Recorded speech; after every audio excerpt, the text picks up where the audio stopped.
today's video guys, pumunta ako sa Palawan guys. Dahil sahod ko kanina guys sa construction worker, kaya padala ako muna sa parents ko guys dun sa probinsya guys. Ayan guys, nandito muna sa Palawan ng bida, buhay binata at breadwinner guys. Tinitiis ko guys para sa aking pamilya guys.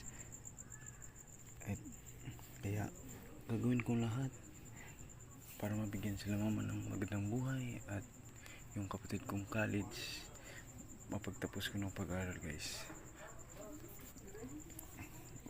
Kaya hindi pa ako nag-asawa guys. Ayan, nagpadala muna ako sa bunso kong kapatid na college guys kanina, kasi wala na siyang pang-allowance, kaya binigyan mo na ng kuya yung kapatid kong bunso.